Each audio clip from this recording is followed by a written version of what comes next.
Jordan Ashburn was on the podcast last week. He had a pretty good backdrop. I think yours blows him out of the water. Uh, where are you right now? So I'm just at my house, which is on my farm, about 20 minutes north of Pittsburgh. So behind me is the goat pastures back there. Got like 100 goats over. They're not out in the pasture right now, but yeah, that's where I'm at. 100 goats. Do you have names We for all do of have them? names for all of them. Yeah, they all got collars with their names on them, and then each year their names start with a different letter, so that we can keep track of what year they were born. So this year, all it's the S year. So we're thinking about a lot of S names right now. Do you know all their names? Or you have to look at their Oh, no, I collars. know. I'd say I know like 90% of their names because I do a lot of the milking. So like when you milk them, I mean you're handling every goat every day, and you got to milk every day. So it's like you get used to the goats, and you know them pretty well. You know their personalities and everything. And then over at my place, that we keep the bucks over here, so we have like 8 bucks, which are just like right outside. I thought we were going to talk about some of your athletic accomplishments, but I think this goat farming is probably a little bit more Yeah. interesting. We might hit a larger population of people interested. So, okay, well, actually, let's pull on that thread for a minute. So, you work on your family's goat farm, Yep. right? And like that's every day, pretty much, if I Mm-hmm. remember right. Yeah. So, like, that's somewhat labor intensive.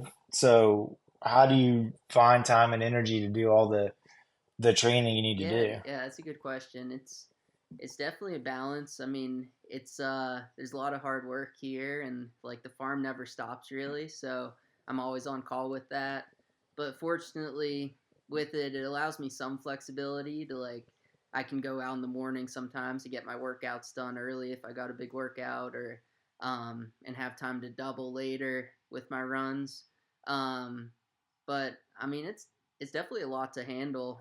But I mean, I love the good thing is I really like my job. I like working on the farm here, and obviously I love running and riding and stuff too. So it makes it easy. Gotcha. Well, let me back up a little bit because we've gotten kind of ahead of ourselves, which sometimes happens. Like when you already like know somebody, like we can just hop in a conversation and we've glossed over a lot. But since you were on here last time, a lot's happened. I think the last time you were on the podcast, it was like right after Unbound XL, Yep. right? I think that's right. And then I've kind of lost track of some of your accomplishments, but just for background information. So you were runner up at Unbound Uh huh. XL. Is that what it was? And then you did 24-hour worlds. And then you did the Rockstar gravel. At the time you did it, you were the fastest known time. And then a bunch of just other crazy epic things like riding around. Was it Lake Erie that you rode Yep. Yeah. around? Lake Erie. And then the the Wilderness Uh huh. 303. What was tell us what that Yeah. So the was? Wilderness 303 seems like a long time ago now, but it was doing 3 laps of the Wilderness 101 course consecutively. So took about it was about 32 hours total, um, and I had done the 2 laps before, but I figured I could go for a third one with another attempt. So yeah, and that was kind of like my first. That was one of my first really big rides that kind of set me off on doing a lot of those other things. And and then didn't we also do we? I mean, I was part of your support team. I certainly didn't do this, nor will I ever. But didn't you do an off-road Oh yeah, Everest somewhere in yeah. there So the too? Everest was that very first one. I was just thinking about that the other day. Yeah, I did the single track Everest in Rothrock, and I was laughing because I was thinking about like that. I just knew absolutely nothing about ultra cycling at that point, and like I remember you were saying, you're like, man, that's good for you because you don't know how hard it's gonna be. Like you can just go out and like start and and that was very true. But I Yeah. remember like during that ride. Had just like a camping headlight on my helmet. It was probably like 25 lumens or something. Like I couldn't see anything all night. Uh, and I learned a lot since then. Yeah, I mean, it's kind of like sometimes when you're going to take on something super gnarly, super epic, like sometimes you get way in trouble because like you don't know what you're into, right? But like sometimes it's kind of good because you don't know how hard it's going to be, right? And particularly with that, like it's safe enough. Like your car's kind of parked at the bottom of the hill, so to speak, and you can if it gets too bad, like okay, let's just get in the car and go home. It's not like you know you're stuck at base camp on Mount Everest, the literal Mount Everest, right? So kind of the picture I'm wanting to paint there is like you know at least with the listeners to this podcast, you're known as super gnarly guy. Actually, let me tell you a story, and then I'll paint the picture. I was talking to somebody. I think I told you a story, but for comprehensive sake, it was 2 or 3 weeks ago. Somebody pulled up Strava in Pennsylvania and was like, "Look at this!" Like it was something like a 200, 300 mile like gravel route. And it's like, "Look what this gnarly thing this guy did." And I thought to myself, I was like, I bet I know who did that. And I said, well, who, click on the name or whatever, and they pulled it up, and it was you. And I was like, oh, that makes sense. Like, not too many people are saying it up. Like, they're actually going to go do, I forget what it was, 2 or 300 mile gravel route. But then I started thinking, I kind of remember you actually doing that route. So anyway, so the people, the dozens and dozens of listeners that we have on this podcast, like they kind of know you as like hop on your bike, do something super gnarly, like we were at saying, 24-hour worlds, Unbound, all these long distance epic things. Then at some point, you went and did was it Tour Yep. Divide, right? And then you came back and you pivoted to running, going back to running, which was kind of your first athletic outlet. So why? What clicked? Were you like Forrest Gump? Like I just want to go home now. Like I don't want to run anymore, and like I'm just going to get back to something. Like what kind of clicked? When did you have enough with cycling? Was it I want to try running again? Like what was behind the pivot back to Yeah. running? Yeah. So, I mean, it really happened. Like, I didn't really think much about it before then. Like, I wasn't like, oh, I'm going to do Tour Divide and then I'm going to come back and I'm going to get back into running and like train for marathons and stuff. I kind of, yeah, basically that summer, it was like the biggest summer of my riding where I did 24-hour worlds in Italy and then I flew home, was at home for like 2 weeks, and then flew off to Calgary to start the Tour Divide, which was like a 40-day bike ride, 3,000 miles, and was just a wild experience. But I went out, I did Tour Divide, and it was like obviously it was like the adventure of a lifetime. And then I remember I got back from that and I was like, all right, I want to get back to riding racing.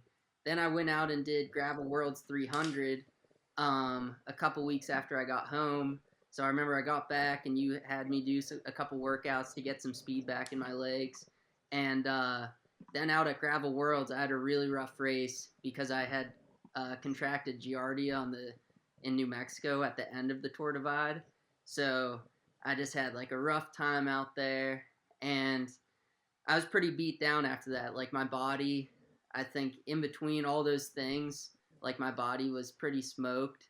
And oh, and I'd crashed a couple times on my bike. I remember my ribs were all jacked up, but I remember my body was like it had kind of felt like it had enough at that point, and so I took some time off, and I was like, all right, I'm gonna train for Margie Gessick, like a 100-mile mountain bike race in that fall, and I just the thing was is like all through my riding career, like you're saying about these things that I've done, it's always been like these I had these ideas that really got me excited to go do them. Like I remember like talking to you about the Wilderness 303 for like months and months leading up to it, and like I would always be coming to you with these like crazy ideas.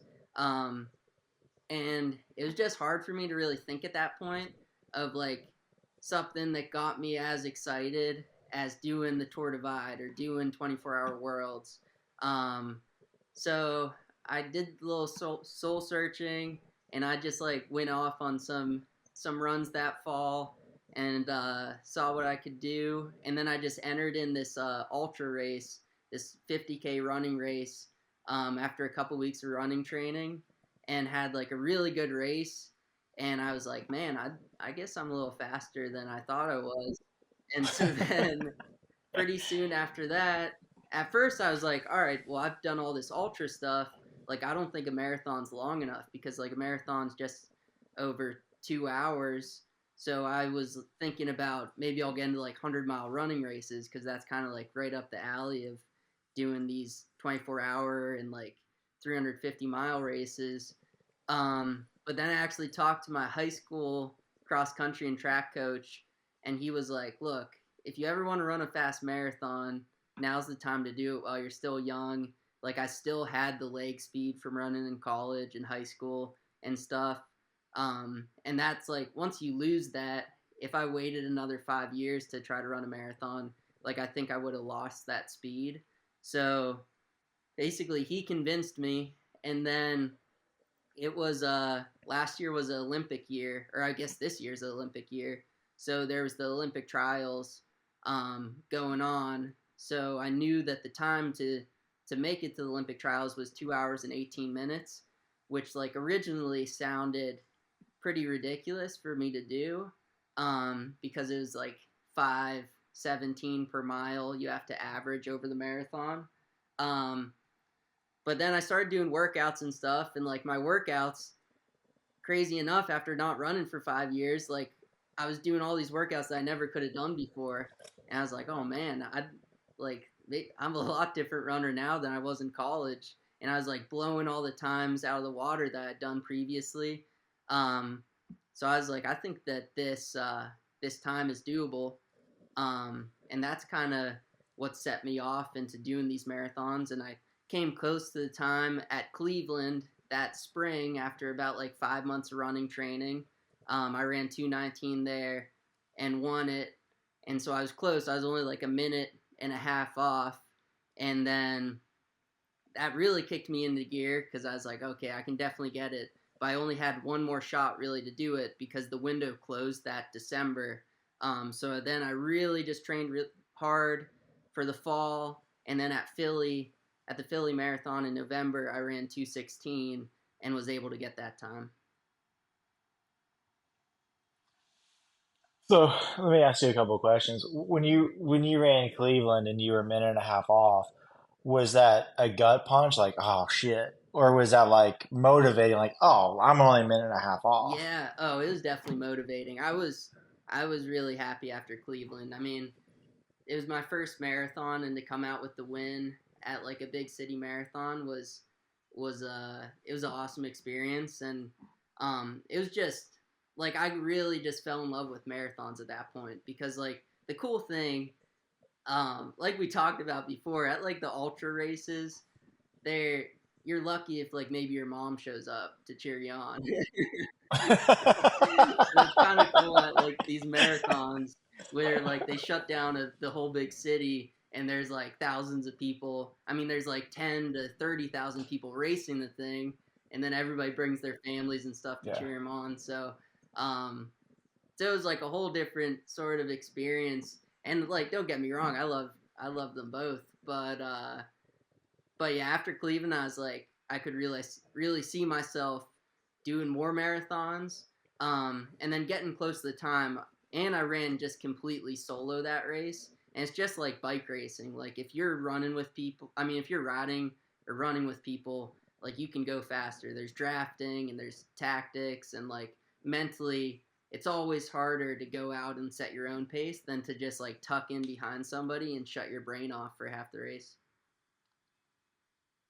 Yeah, yeah, for sure. Let me circle back and pull on one other thread here. Like you're kind of talking about when you sort of took that break and you're like, I want to go do Marge, I'm going to do whatever, and like nothing really stoked the fire, right? Nothing really moved the needle, and you're like, like whatever.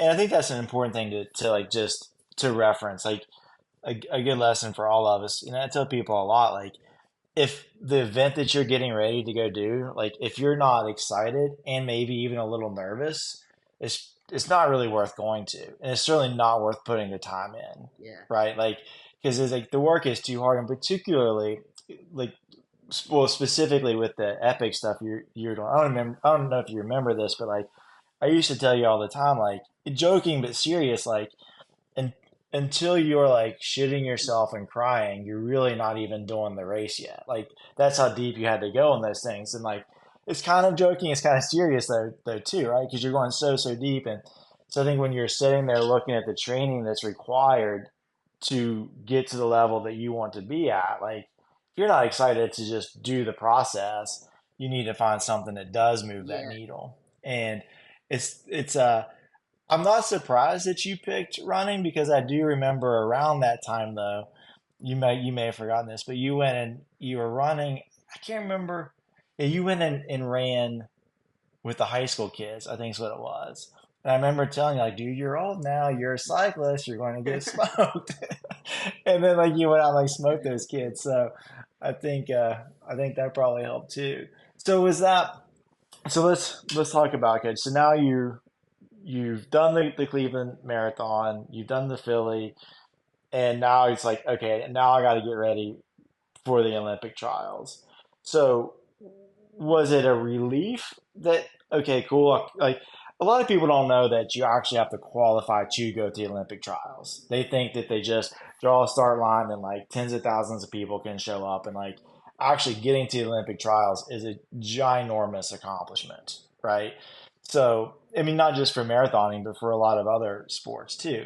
So, when you qualified to go to the Olympic trials, was it a relief? Like, okay, I did that. This is super cool. Did you like soak that in, or was it immediately like, oh shit, now I really got to get ready, or some combination of yeah. that? It was definitely. I mean, I was excited. I after Philly running 216, it was kind of like eye opening on that I could I could run faster, and it's like as when the faster and faster your times get, I think that's something with running is like it's different than riding. Riding, it's kind of hard to compare yourself to other riders sometimes because like courses are different and everything. But with running, it's like if you run a certain time in a marathon, you can be like this dude runs a certain time. So like, um, so I was just like I was ready to go. I was excited, and I think that's something that's been good with me in my career, my athletic career. Is like I'm never really that happy. I always like want the next thing after the race. Um, so yeah, I was excited to train and see what the Olympic trials was like. And it was in February, so it was a pretty quick turnaround. That's one different thing with running is like, man, with riding, I would do a ridiculous ride, and then like a week later, I'd do like another insane ride. Like I remember before I set the Rockstar FKT, which was a 250-mile ride. The weekend before, I did double unpaved, which was also 250 miles. Um, and it's but with running like you try to do ideally you have like an 18-week build up before a marathon, so it was like I think it was 10 weeks from Philly to the Olympic trials, so I just packed in as much as I could and went down to Orlando and raced my hardest. And I mean, it was a crazy race with everybody in that race being a 218 marathoner or faster. Like I was just running in a mob of people, and unfortunately, I didn't have my best race down there. I remember texting with you before the race, and like the heat's no joke down in Orlando in February, especially when you're used to training up here in Pennsylvania when it's like 20 degrees. So the heat ended up getting to me, but it was still a cool experience, um and it just kind of lit the fire even more for to get faster.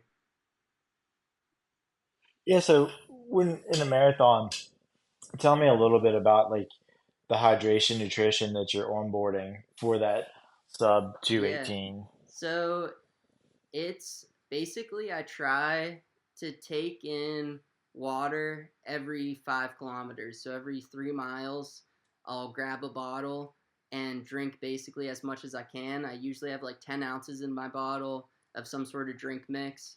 And then for the elite fields, you give them like a pre-made bottle that you want with whatever you want in it. And then they'll go drive ahead and they'll put it on the table like ready for you, so you can get that. So every 3 miles through the whole race, I'll take on that. Um, it's way different than back in the ultra cycling days where like I was eating hot dogs and drinking Mountain Dews at 3 a.m. But Pringles yeah. and pizza. So, but the thing is that just made my stomach. I got like an iron gut now. Like a lot of guys are scared of. They're like, oh man, I'm gonna have stomach problems. Like taking on this fluid while I'm running. But I'm like, oh, my gut can handle anything at this point. So, okay, aside from the gut hardening that you've done, so all these things that you did, I mean, were, you know, 18 to 36 hours is the ultra things that you were doing. So when you go into a marathon and you're aiming for a sub 218, like that's a like relatively speaking, that's a sprint, right? And it sounds crazy ridiculous to say like a marathon's a sprint, but from what you were doing for the few years beforehand, like it is like that's only it's quote unquote only 2 hours. I know I'm gonna get some hate mail for that, but like so like was that just like is what am I trying to ask? Like, does that kind of make it easy just because your perspective is so much like focused on, oh man, I've done things over 24 hours, like only got to suffer for two Oh now? yeah, yeah. It makes it way easier, and it's kind of cool too because I can see both sides. Like I was a runner through high school and college, and I remember back then, like the longest run I'd do would be like my long run every week would be 15 miles or something. So if that's the longest run you do, if you're thinking about 26 miles, you're like, that's ridiculous. That seems like forever. Um, and then like like you had mentioned previously, my mindset in those ultra races was just like a completely different thing. I mean, my mindset was like I got probably like a 60 or 70% chance that I'll be in like the ER the next night because like I dug really deep and that was what happened in most of my races. Um and so like going being used to that mindset and then getting into marathoning, it made it seem way less scary. And because I'm like on a marathon, most of the time the marathons start at 7 in the morning and they're done at like 9:15 or something, and it's just like it's really easy for me now to stay relaxed and not freak out about it. And I think that's something that a lot of guys that are just used to running, like they're pretty scared of just the distance itself of the marathon. Like even good runners, um, because that's the longest thing they'll do all year. Uh, so it's been a big advantage just having kind of taking the ultra mindset into the marathon and using that to just help me stay relaxed and stay calm and like do what I got to do. Yeah, I mean, yeah, only 2 hours, right? I mean, and I think it's funny too. It's like you say you're starting at 7, so you're probably getting up and eating at what, like 5 or 5:30 or I actually something. wake up at 3 a.m. and I eat three Eggo's waffles and then get some digesting time in. Gotcha. I mean, that's a lot easier than some of the stuff you were doing where it's like you're starting at Yeah. 3 a.m. or whatever, right? So, yeah, that's good. So, what else do you just, well, maybe you don't want to give out your secrets, but is it just Eggo waffles and then that's it, or do you eat more before the I start? just do the Eggo's waffles and I have a banana and that's basically it. Yeah, until the race time. Like you definitely with riding, I mean, you can eat whatever and your stomach's good. And like I still pride myself in having an iron gut, but like if I ate like ice cream sandwich or something, I'd be pretty jacked up. But I could handle that riding though. Like that's what I ate in Unbound. Yeah, yeah. So nowadays, what does a typical training week look like for you? Are you on the bicycle at all, or is it all running? It's all running. I kind of it was the same thing. I remember like with how my riding career progressed. Like I started in just like local month of mud races, and then really quickly like got into these bigger races where like these dudes had just way more miles in their legs, And I remember me and you talking about that. We're like, man, these guys have been riding for like the last decade, and I had just been riding for like a year or whatever. And so back then we were like, we just got to get miles in your legs. So I was doing these like crazy big training weeks. I mean, we were doing like 30-hour weeks all the time and stacking 100-mile rides on the weekends and stuff. And so I kind of took the same approach when I got into running because I felt the same way. I was like, man, the last 5 years I've been riding, and these guys have all been running like these marathons and training at a high level during that time. So I basically just completely started focusing on getting in miles on my feet and don't incorporate. I actually went on my first bike ride in like a year and a half yesterday with my buddy Logan as he's going out to Unbound XL. And so, like, my training weeks now, I do. Another difference is you can't really stack hard days like you can on a bike. Like, on the bike, you could just, I felt like I could accumulate like endless fatigue and always come out the other side. With running, it's always like easy day, hard day, easy day, hard day, easy day, long run every weekend. And like the long run's going like 22, around like 20 to 24 miles most of the time.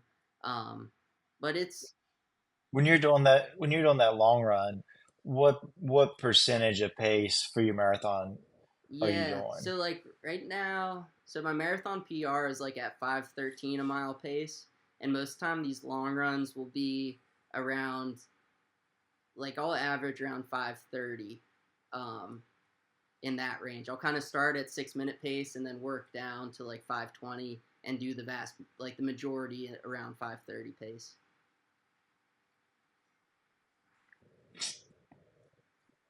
So that's kind of a humble brag. But yeah, that's pretty impressive, man. That's awesome. Um, cool. I want to talk real quick. Don't want to keep you too long, but recently you just did the Cleveland Marathon. Well, actually, let's back up. The A few weeks ago you did the Pittsburgh Marathon, and you won that, I got right? second there. Yeah. Second, I put in mouth. You guys, but you were the first Pittsburgh Yep. Yep. finisher. That's what it was. Yeah.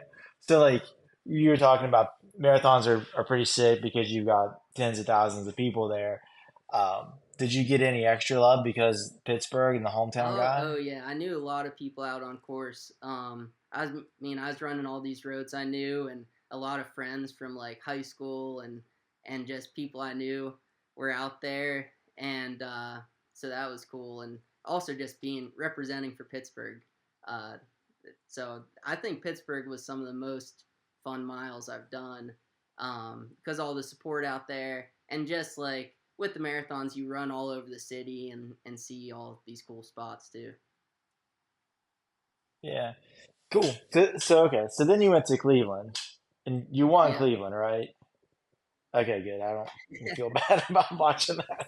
So, but then at the end of the marathon, what happened at the Yeah. So end? then, as soon as I crossed the line, I proposed to my girlfriend, Emma. So yeah, it was a big day.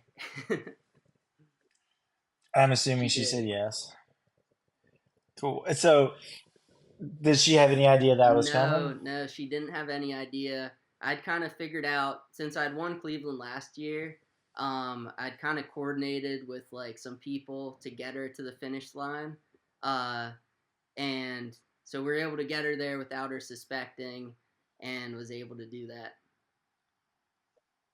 So was that was that one of your more stressful marathons though? Like were in the race where you're like, oh shit, man, like, oh shit, like what if she says no? Am I just going to turn around and run back to the start Oh my line? god, dude, it was the most stressful marathon ever. I was like, I'm never combining the.